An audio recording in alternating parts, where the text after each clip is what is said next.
It's time for Baseball's Last Frontier, Stories from the Pecos League, the podcast that will open your door to baseball's entry level, telling you the stories of the teams, players, and coaches of an independent minor league circuit.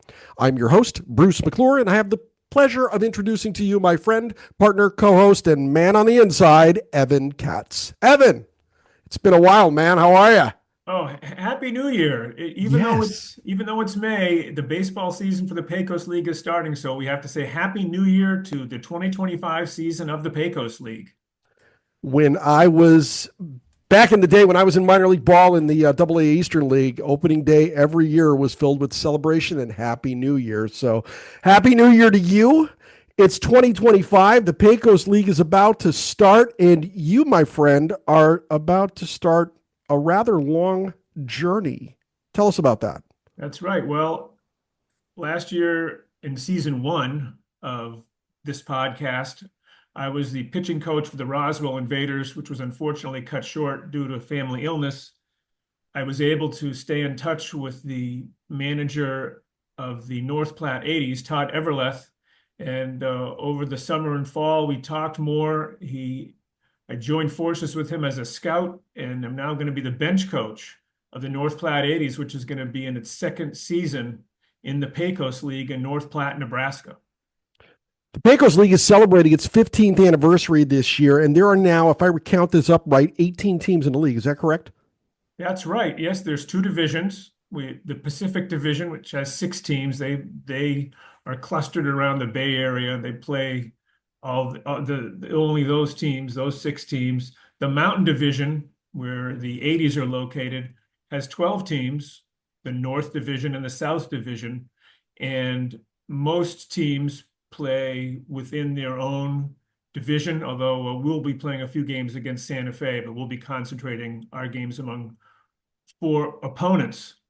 I guess thankfully, the two strongest teams in the Pecos League, the Alpine Cowboys and the Tucson Saguaros, they're in the South Division. So when we see them, and I say when, hopefully, when we see them in the playoffs, that'll be the first time. We also note that Roswell has been a force. Also, they won a championship in 2022 and have been in the finals a couple of times, but it's Tucson and Alpine that have been the strongest teams.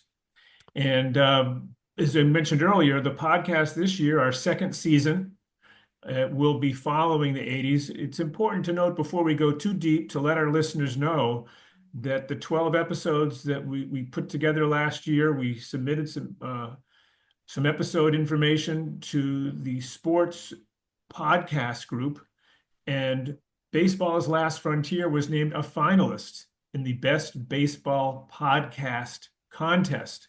So we're very proud that we were recognized for our good work last year in sharing information about the Pecos League with our listeners. But getting back to North Platte, I've got a 3-day trip coming up, and we'll be in North Platte for spring camp. The season starts on the 28th.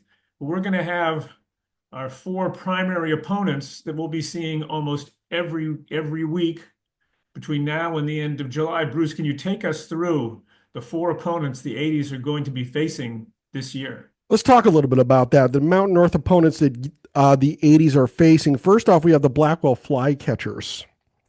They're out of Blackwell, Oklahoma in Morgan Field. They were founded only 2 years ago. You move on to the Garden City Wind in Garden City, Kansas. They've been around about 10 years now. They play out of Clint Leitner Field. The Kansas City Ormigas, who were founded last year in Kansas City, Missouri. They play in Satchel Paige Stadium. That place is historic. Finally, the Trinidad Triggers. They were founded in 2012 out in Colorado. They play in Central Park, not that Central Park. It's a little different out there, so don't start thinking, folks. And they were founded in 2012. Now, correct me if I'm wrong. You're also going to be playing a couple of games against Santa Fe, I believe you mentioned just a minute ago.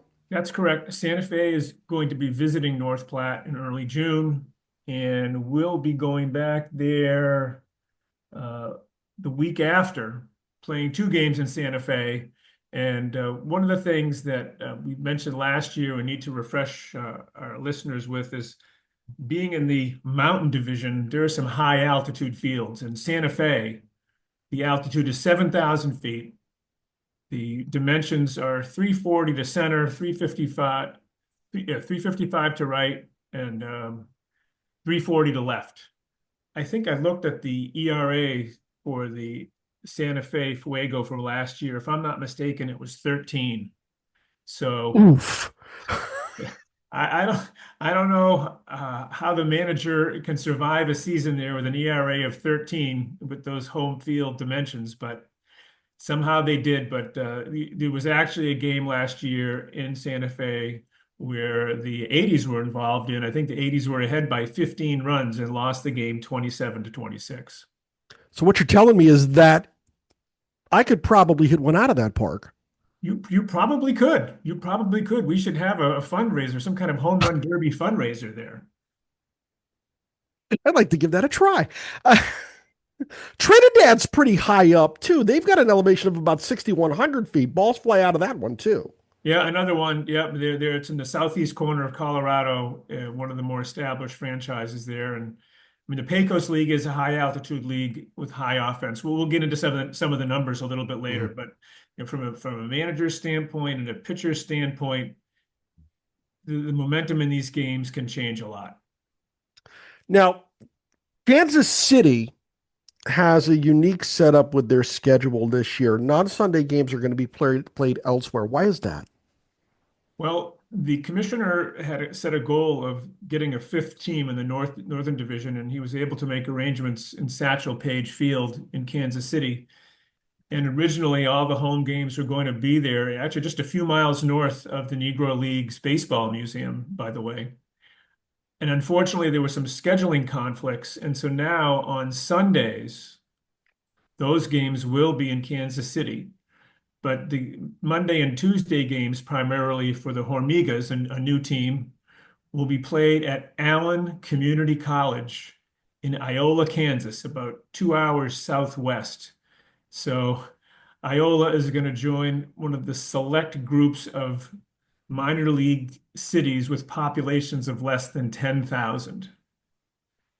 I, I can't fathom that separation between home ballparks. There's enough driving in this league already, and we talked about that last year, where ball players are for the most part driving themselves from place to place, if I recall right. And now these guys are driving between two home parks. That can't be good for a player. I'm sure that the manager, Derek Dominguez, who I've met in a couple of Mhm. Oh boy, Derek Dominguez, yes, met a few years ago. He's probably expressed his frustration to the commissioner, but I'm sure they're going to come up with a solution. And I think what this captures, Bruce, is a phrase that we used last year many, many times. Anything can happen in the Pecos League. So I guess having two home fields over 100 miles apart, that's just another thing that makes the Pecos League unique. And geez, from a marketing standpoint, that's got to be crazy for that front office. Well, it's crazy, but on the other hand, uh, when you go to a small town like Iola, you may actually end up getting a decent number of fans because there's not a lot of competition for entertainment and it's professional baseball. So we're going to find out. We're going to be in Iola the second week of June, and I'll be able to fill you in on exactly what it's like there. Hmm. Very interesting. Very small town. Kind of kind of like the one I'm sitting in right now here in New London, New Hampshire. We've got a burgeoning metropolis of about 4,000 here.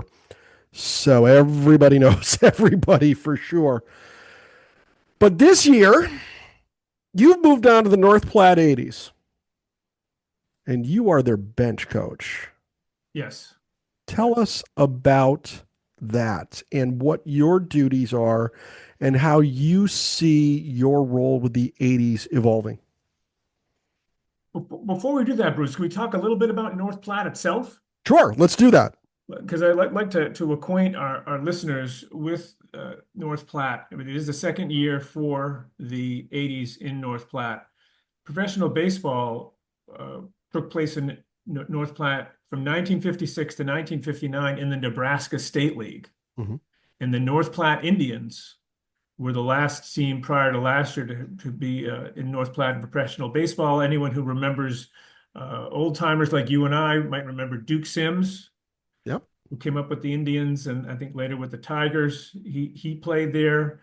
Also, Jim Perry from the Minnesota Twins and former Major League manager and catcher Doc Edwards played there, as Mhm. along with Dave Vineyard, who pitched for the Baltimore Orioles in 1954.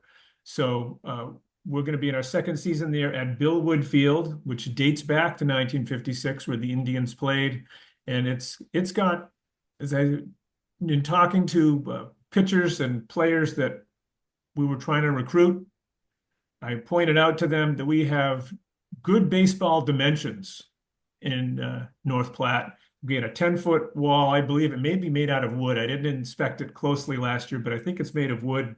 And it's about 330 down the line and 380 to 390 to center field. So we've let our pitchers know that you're going to be pitching in a legitimate dimensioned ballpark, which does make a difference for the mindset of a pitcher. So tell me about what you feel your role is going to evolve into. I don't want to get into quite the team yet. I want to talk about you specifically for a couple of minutes as a bench coach. Last year, you started out as a pitching coach before you had to leave the club you were with for some family reasons. But now you've shifted roles, and bench coach is an intricate part of an offensive setup as far as I'm concerned. Tell us how you feel your role is going to go. You Todd Everleth, the manager, and I have spoken, and I think the reason we came up with bench coach is because there's so many responsibilities involving in-game assessment, making decisions, making recommendations, post-game analysis, pre-game planning, and we watch on television now, and they make jokes about the number of coaches in major league dugouts. Again, one of the things that makes the Pecos League unique is that most teams have a manager, maybe an assistant, maybe a pitching coach, is one or two people. And it's really way more than one person can handle, because the other thing is that in addition to being the manager, Todd is like the GM.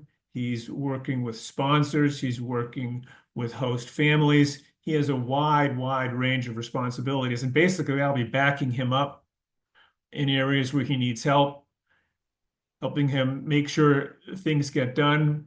But the other thing also is having two people in a leadership position to communicate with players. You want to make sure that you're communicating with your players. You want to make sure they have someone that they can go to. You want to have different perspectives on things to make sure you're making the right decision. So it's really bench coach. It's really bench coach and everything else, because it's a big responsibility getting a team through 54 games in 63 days with hotel accommodations that have to be coordinated with the league, driving hundreds of miles between cities when we're on the road. So it's really on the field, assessing what's happening in a game, what pitchers are ready, discussing if there might be a pinch hit situation, defensive substitutions. So it's everything baseball and non-baseball that you can think of that would happen over the course of a season. The job's almost 24/7, isn't it? Oh, absolutely. Absolutely. Yep. And that's the way it is in professional baseball. You get up in the morning and you're debriefing from the night before and you're planning for the next day. And I do look at the calendar, and I'm thankful that we do have some off days during the season, but even off days are busy. Some players need to get work in, and we're going to have injuries. We're going to have situations where we might have to replace players. So really 24/7 for over 2 months is the expectation. You had just mentioned 54 games in 63 days. So off days are at a premium. Those off days, are those guarded as, for lack of better term, personal days for everyone, or is there more work going on even in an off day in the Pecos League? It really depends. I mean, I think it's really pretty much like at any level of professional baseball. Sometimes if you have a long road trip, you use it for travel. Uh, you might use it to relax a little bit. There might be players might want to get together to do something. Maybe they want to go fishing in the Hmm. North Platte River or the South Platte River, or or go to the train yard and take a look at the biggest train yard in the world in North Platte. I mean, there's going to be opportunities for baseball and for relaxation, and I think the timing probably matters more than anything. I'm looking at the calendar right now. We've got a 10 game road trip Oof. starting on June 8th, and we come back to North Platte on the 18th. That's an off day. That will definitely be a day to recharge, probably do laundry, see the trainers. That'll be a day to regroup. Then, and we have a couple of off days on July 1st and 2nd, back to back. There Hmm. maybe more R&R in those. What's the average age of a player in this league? I'd say probably mid 20s, early to mid 20s. A lot of them are right out of college or within a year or two out of college, so mid 20s. So you're dealing with some energy, that's for sure. Because if you've got these kids in the mid 20s, they can go and they can drive and they can keep up. I couldn't do it. I'm not sure how you do, man. Well, cell phones and social media work wonders for keeping track of 20-year-olds. So, If you can actually do that. and I think that I mean, this is one of the you actually this speaks to the question you asked earlier. What does a bench coach do? For some of these players that are coming right from college, this is their first time being independent, away from home, away from having meals prepared at the dining hall and having a dorm. And I'm not saying that they're not good at making decisions and they're not mature enough, but this is going to be a time where they're going to be faced with having to make decisions and choices about how to take care of themselves. When does fun become too much fun, and when does the fun end and begins to cross the line into something that's a little more mischievous? That's part of what Todd and I will be doing is keeping tabs on the players to make sure that both the guys that are just out of college and some of the older guys are being professional on and off the field. That is a goal that Todd has set. He has made it very clear to the players that you're as professional when you're in North Platte or in any other state with our team as you are when you're on the field. And that's the expectation that we have. We think that it's going to go fine, but we are aware of the realities. I've got another follow up question about that in just a moment, but I want to remind listeners you're listening to Baseball's Last Frontier, Stories of the Pecos League. I'm Bruce McClure, and I'm here with North Platte 80s bench coach Evan Katz. Now, Evan, you talked about kids making choices. Most of these kids are living with host families, correct? That's right. Yes, they'll be We with host families, families that have opened up their homes, one or two bedrooms to provide a comfortable place to sleep, late breakfast, late meals, maybe pack a box lunch for the players to take on the road with them, and to be a family away from home.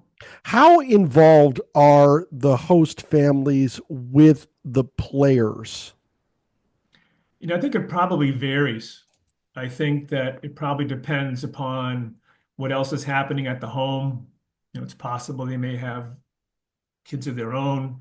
Maybe depends on their age. They do get two season tickets as a host family, so they can come watch the players that are staying with them play and watch the team. But I think that the level of involvement probably varies. I think you may have some that love to cook, maybe ask what players' favorite meals are and make sure they have a hot meal. Others might say, here's the refrigerator, you can store your microwavable stuff in here, and here's the microwave. I think it can vary, and that's not to say that one is better than the other. It's just that I think that when someone opens up their home, I think that there's different levels of involvement, and we try to make sure that each family provides a level of involvement and commitment and curiosity about the player to make sure that they're meeting their needs. But I think the involvement really varies. I don't know if they eat together, if they're around, do they sit at the table with them? And these things kind of unfold as players get to know the families get to know the player, understand the rhythm. And it's really a discovery process. A Interesting. discovery process for the player and the family, and they figure out where the equilibrium point is and take it from there. So you educated me on this league last year, and what I took away from our time together last year was that the Pecos League is such a unique circuit that it really warrants a lot of study and interest for a lot of reasons. Can you get into again this year the reasons the Pecos League is so unique? Well, we didn't call the podcast Baseball's Last Frontier for nothing. It is the last frontier of baseball where pitchers still hit. There is no DH in the Pecos Ooh, League. And when I was talking to the pitchers I was recruiting, one of them was really excited because he loved hitting in high school. Another guy said, I don't think I've swung a bat since Little League. So, and I actually have not, I've talked to the commissioner from time to time. I've never really asked him why no DH, but um, I think, the league was formed in 2011 when there was still a designated hitter in the National League. But I think it may be related to the other thing that makes the Pecos League unique is that it's a high offense league. I mean, I'm going to go through some of the numbers here about the high offense aspects of the Pecos League, and we've already talked about some of the ballpark dimensions and the altitudes.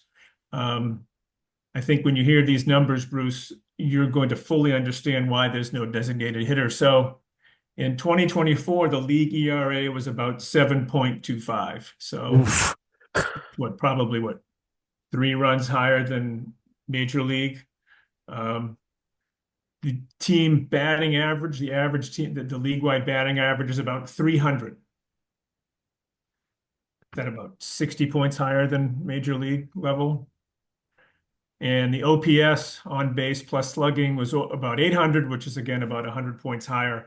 And what does that translate into? For if you're on the field, what that means is that each team scores on average 10 runs a game. So Wow. 13 to 7, 14 to 9. If you hold the team under 10 runs, that's better than average. So that's why no DH. I think that's got to be part of the reason.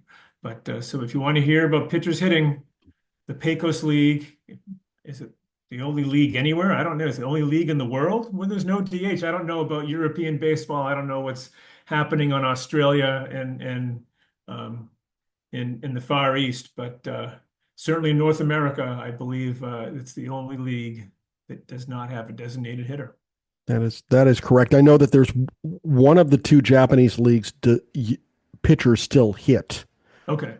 Um, other than that, you're it. Now, have you spoken to fans or casual uh, attendees of games to ask them if they look at this league as too high scoring or what have you? Do you think the fans are used to high scoring games or what have you?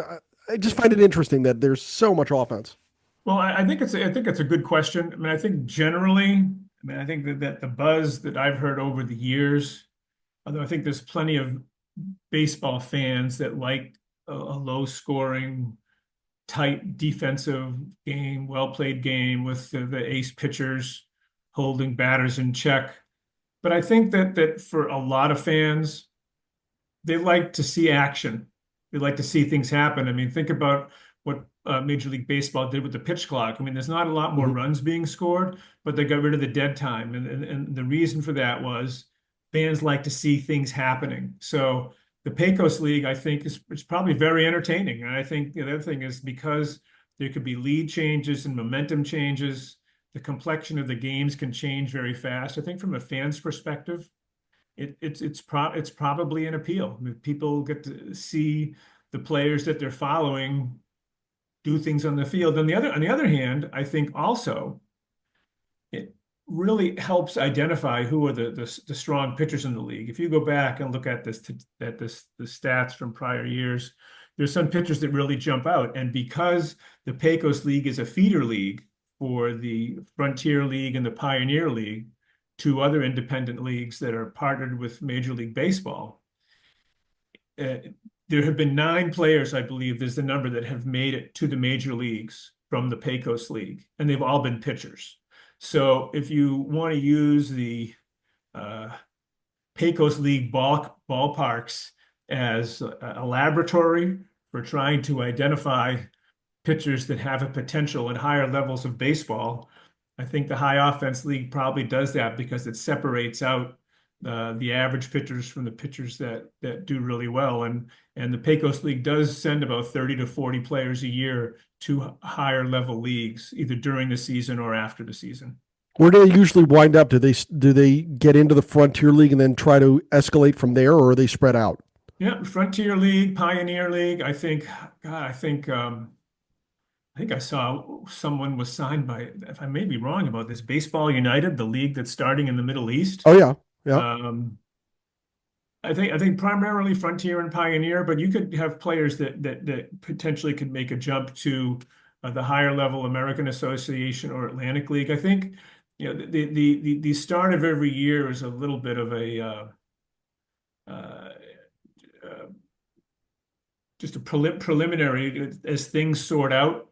And I think there's always a search for good pitching.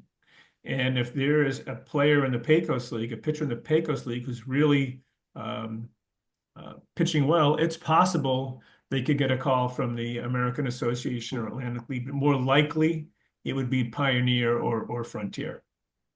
We talk about the offense in the league. We're recording this on May 18.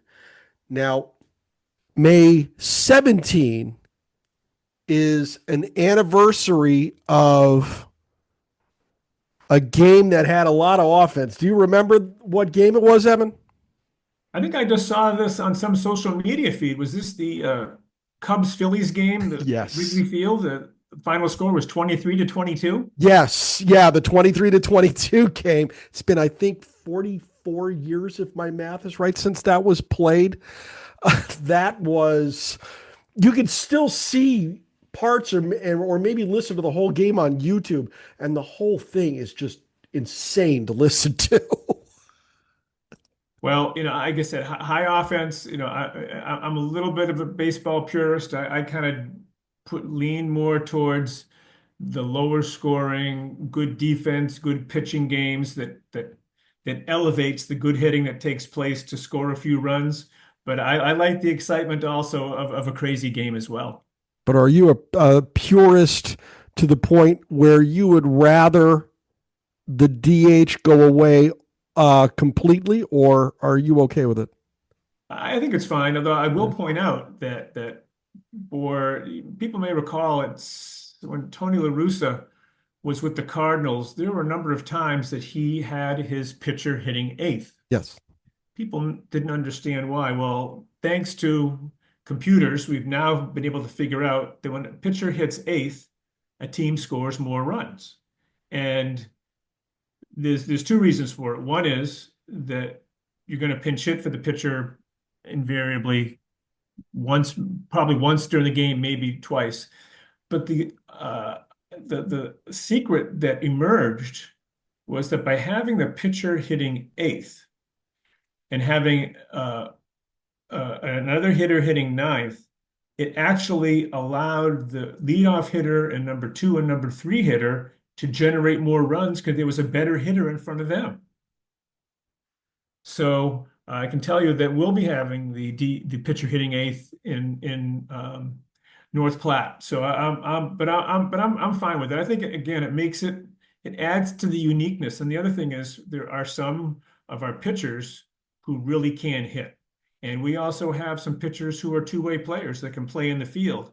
So from our perspective in North Platte, we love versatility. Hmm. And so if we have a pitcher who can hit, the first thing it does is it adds to the lineup. The second thing is we can move guys around. So I can tell you that we're fine with pitchers hitting in North Platte.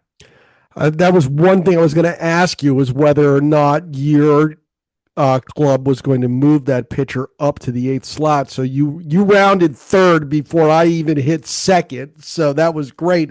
But now that we've got on that subject, let's talk about the North Platte 80s. And I'm just going to turn it right over to you, and you can give us as much of a primer on the club for 2025 as you can at this point. Well, as I mentioned earlier, Todd Everleth is coming back in his second year as manager. He is a assistant coach with State University of New York at Plattsburgh. He's been there for several years. Prior to that, he was a manager in the developmental league, the Empire League in upstate New York. He's also been an umpire. He is a baseball lifer, and he is very excited about the team. And I'm really looking forward to working with him because I think we've got a really talented team coming out. Now, I think one of the questions that people ask is, well, how do players get to the Pecos League? Well, you can go to tryouts and you can contact a league about getting placed on a team. But North Platte, like the other teams, is we have been scouting players. I've been working with Todd since October. And we have been interviewing players since November and identifying players and building a list of players that we've invited to our camp, our training camp, which starts on Thursday, the 22nd. And we've built the team by getting recommendations from other coaches.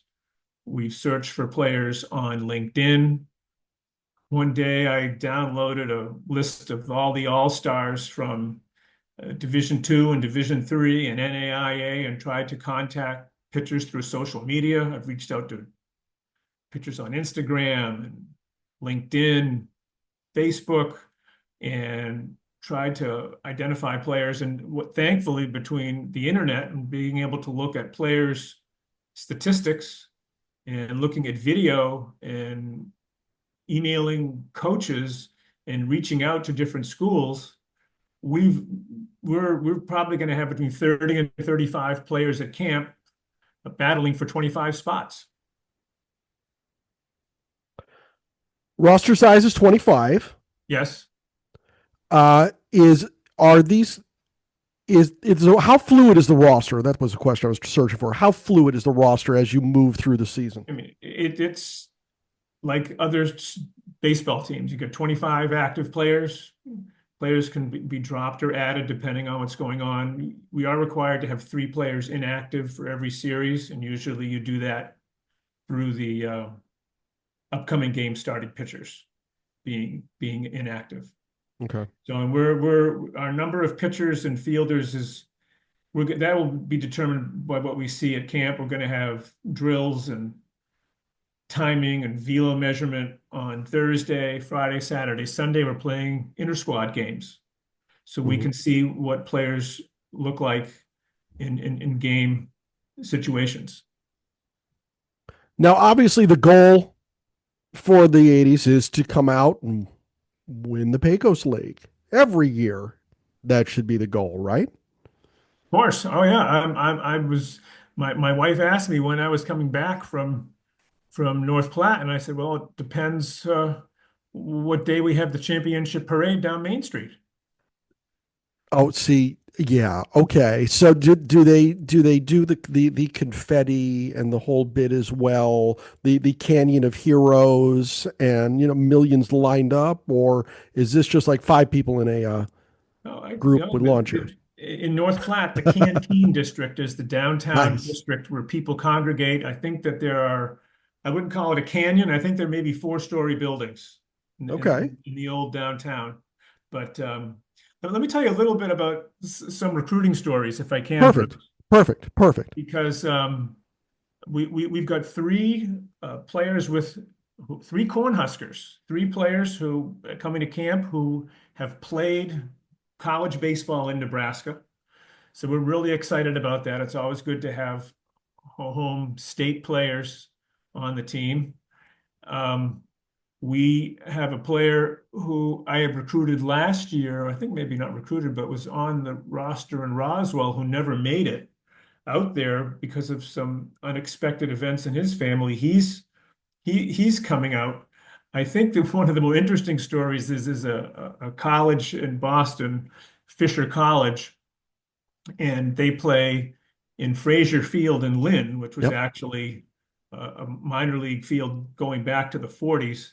They played their games there, and I contacted a pitcher on that team and who really stood out. He said he wanted to play, but then he informed me. He said, "Well, Evan, I'm a graduate student right now, and I don't graduate until the end of June. Can I join you guys at the end of June?"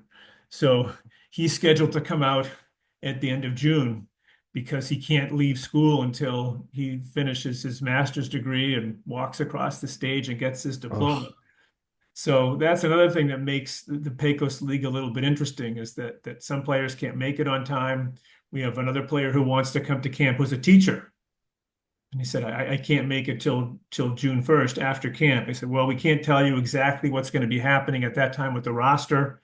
Why don't you get a hold of us and we'll let you know where things stand. But we have I think I may have mentioned this in the past. I'm an adult pitcher in the league, and I'm a sidearm pitcher, and I'm involved with a group called Sidearm Nation, headed up by Jeff Freeborn in Canada, who's got hmm. a lot of international connections and does sidearm pitching camps. He's referred a player to us, and that's good. We always want to have different looks coming out of the bullpen. And so we're going to have a sidearm pitcher coming out of the bullpen, hopefully. So really got quite a different set of players. There's another player I recruited on a team from Boston's Suffolk University. They were playing at nearby Salem State, and I had identified this pitcher who I wanted to talk to. I went out to the bullpen during the game very politely without interrupting and found out the player wasn't there, but one of his teammates gave me his cell phone number. I called him up, explained to him what we were trying to do, told him he would be a good candidate to come to camp to show what he could do, and he's going to be coming out. So players make it to our training camp lists all sorts of ways. And we'll get into rosters in another episode. We're not going to talk about players today because that's way too fluid right now. But other expectations this year, and I've got a question about one that I'm not sure you can answer, but here it goes. Are we going to be hearing about Evan Katz throwing an inning or two for the 80s this year? Well, like I said, anything can happen in the Pecos League, but that is not on my list. Just to rewind a little bit, I had the uh, pleasure of pitching in the Pecos League and the excitement of pitching in the Pecos League at the age of 61, thanks to the commissioner, Andrew Dunn. He has a profile of the Pecos League that he has on the website. And his motto is that the Pecos League is for rising stars, falling stars, and shooting stars. And I contacted Andrew in 2017. And I said my dream was to pitch in professional baseball. And at the age of 61, I got a cameo appearance with the White Sands Pupfish, who no longer exist. But I got to pitch for them. A batter got on base and scored, and I ended up with an infinity ERA.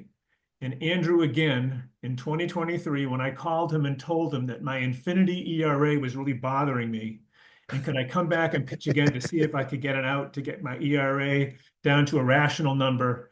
He agreed, and at the age of 67, I actually made it into the fifth inning against the Alpine Cowboys in Alpine, Texas, pitching for the Austin Weirdos. I was able to get 12 outs after giving up 12 earned runs, and my career professional ERA is now 29.25. So I'm very proud that it's down below 30. Whether I pitch again this year, I think probably not. I think my career is probably over. I'm going to have my hands full as a bench coach and helping Todd Everleth in North Platte. My pitching career was over before it started, so you accomplished more than I have. You ready for this? You ready to get into the Pecos League and this podcast again this year and bringing all the fun of what is baseball's entry level to our listeners? Well, I'm sorry. Say that question again, please, Bruce. So, are you ready for all of this fun? Go ahead. No, I was looking at the stats here on our projected travel log as you were asking me that question. Can you give me the question again, please? So my question to you was going to be, are you ready for all of this? We're going to do what, 12 episodes of this, bringing all the fun of the Pecos League to all of our listeners out there. Are you geared up for another season of this? I am so ready. All right. I am so ready. We've already sketched out a few of our upcoming guests. Yep. We've got going to be doing some remotely. I'm going to be on the road for a couple of these. I'll be in Kansas City for one, Trinidad for another, I think Blackwell. But I think that being last year when we had to convert the podcast to a home-based production, we were able to get guests from contacts that I had. But being on the road this year, I think we're going to have some fascinating guests. We'll be able to talk to players, managers, and who knows who else between now and early August. So yes, I am good to go. And you were looking at the stats on travel. Are cars tuned up, oil's changed, plugs changed, you're ready to go? We've got a projected 5,865 miles. The median distance on a trip is 390 miles. Wow. The average is 325. We have 18 travel segments on the North Platte 80s schedule right now. Good. You know, I travel about 35 miles to work, and there's days I say to myself, man, I wish I could find an office closer to my home. And I won't complain about that again. So, all right. For more information on the Pecos League, check out their website at pecosleague.com, and you can catch all the action in 2025 at pecosleague.tv too. And finally, if you're a hardcore baseball fan, and I'll bet you are by listening to this podcast, you need to join the Society for American Baseball Research, the premier baseball community. Offering an amazing baseball buffet of options to explore your fandom, SABR boasts more than 35 different research committees, over 80 regional chapters, and innumerable opportunities to connect with baseball minds across the world. For more information, go to sabr.org today. Evan Katz, it's been fun getting reacquainted with the Pecos League and you, and I'm looking forward to another episode next week. That's right. Next week, the guest is going to be Todd Everleth, manager of the North Platte 80s, talking about his season preview for the team. This is fantastic. So we're going to catch everybody next week. For Evan Katz, I'm Bruce.